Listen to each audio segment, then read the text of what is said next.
Hello. Okay, so this one is called The Record Set Straight. I was trying to keep quiet about it because my comfort zone is behind the scenes, but the aching in my teeth is a sign that my squad's not having it. It stopped mattering to me a long while ago what the people say and what the people think. If I walked away, then that was me telling my side of the story. I believe in guts and glory. I hold myself accountable for the parts I played and move forward with another lesson to be applied to my new day. I don't care to address the distorted truths of the emotionally immature. I know that my energy will grace the place before my body enters the space. I know what it is and I know what it ain't. If they can't match my vibration, I personally feel that my response should be nothing. Unfortunately, my squad disagrees. They said that it's time for me to set the record straight. My spiritual rank holds massive weight like the first star in a constellation. My squad is tired of the spiritual skeptics trying to tarnish my soul's impeccable reputation. They said tell them what it is so they can stop speculating, wondering, and guessing. Tell them how your high vibration is infectious and your energy is majestic, and how your presence is therapy for the soul and balance for the ego. It would also be good for them to know that your light is powerful and its polarity is nothing less. They need to understand that you are the trap and the test.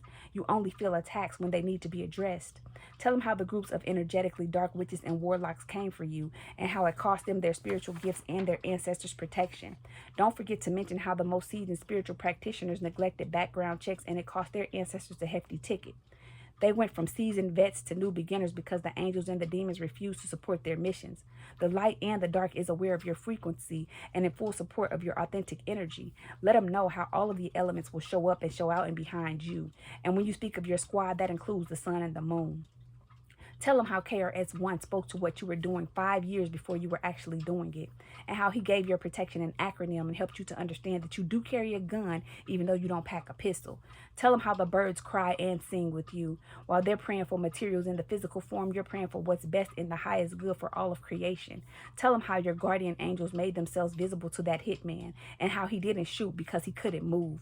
Got him feeling like can't get right, incapable of communicating what his eyes were privy to experiencing.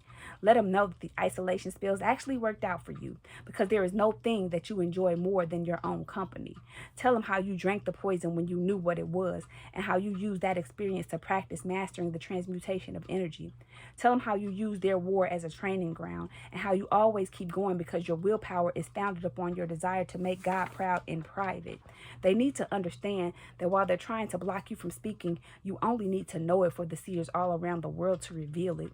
It's safe to divulge how God paused the rain for you and shined the sun to confirm that your prayer had been answered. It's necessary for them to know that you choose to wake up and get dressed in love and light every day. Left-handed, but your darkness is always tucked away in the right pocket. Tell them how you thought the flickering lights were the effects of external spiritual activity when all the while it was an effect of your powerful spirit and presence. Tell them about the many times that you scared yourself, so maybe then they will understand why you're cautious of how and when you exert your strengths, not because you're afraid of them, but because you're conscious of yourself. They don't have to like you. They don't have to love you. They may even choose to hate you, but it's a divine order that they must respect you. Not because of who you are to them, not even because of who you are to us, but because of who you are and how much you matter to God, the Creator.